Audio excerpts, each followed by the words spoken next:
വിരമിച്ച അധ്യാപകർക്ക് യാത്രയയപ്പ് നൽകി. തഴവ നോർത്ത് BJSM മഠത്തിൽ വൊക്കേഷണൽ ആൻഡ് ഹയർ സെക്കൻഡറി സ്കൂളിലെ 4 അധ്യാപകർക്കാണ് യാത്രയയപ്പ് നൽകിയത്.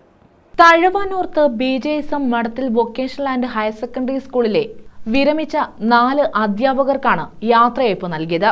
സ്കൂൾ മാനേജ്മെന്റ് പ്രതിനിധി അനൂപ് രവി യാത്രയയപ്പ് സമ്മേളനം ഉദ്ഘാടനം ചെയ്തു. നമ്മളെക്കാട്ടി കൂടുതൽ വിദ്യാർത്ഥികളാണ് പറയുന്നത്. നമ്മൾ അധ്യാപകരായി നമ്മളെ ഓഡിറ്റ് ചെയ്യുന്നത് വിദ്യാർത്ഥികളാണ്. അപ്പോൾ അങ്ങനെ നമ്മൾ നോക്കുമ്പോൾ വിദ്യാർത്ഥികൾക്കെല്ലാം പ്രിയപ്പെട്ടവരായ അധ്യാപകരായിരുന്നു അവർ എന്നുള്ളതാണ് നമുക്ക് കാണാൻ കഴിയുന്നത്. Higher secondary principal Sheela P George, vocational principal O Girija, പ്രഥമാധ്യാപിക താര, മാനേജ്മെന്റ് പ്രതിനിധി ശ്രീലക്ഷ്മി, PT പ്രസിഡന്റ് വിഷുകുമാർ, സലീം അമ്പീത്തറ തുടങ്ങിയവർ പങ്കെടുത്തു. ടീച്ചറിന്റെ ആ ഒരു സംഭാഷണ ശൈലി കൊണ്ട് ടീച്ചർ ആ വേദി മുഴുവൻ കൈയടക്കുന്ന ഒരാളാണ്. അപ്പോൾ അങ്ങനെയൊക്കെ ഒരുപാട് കഴിവുകളുള്ള ഏകദേശം 30 വർഷത്തോളം സർവീസായ മായ ടീച്ചറാണ്. മായ ടീച്ചറെ സത്യത്തിൽ ഈ വർഷം അല്ല വിരമിക്കേണ്ടിയിരുന്നത്, ടീച്ചർ VRS എടുത്തതാണ്. അപ്പോൾ ടീച്ചറിന് എല്ലാവിധ ആശംസകളും നേരുന്നു. News bureau, Thazhava.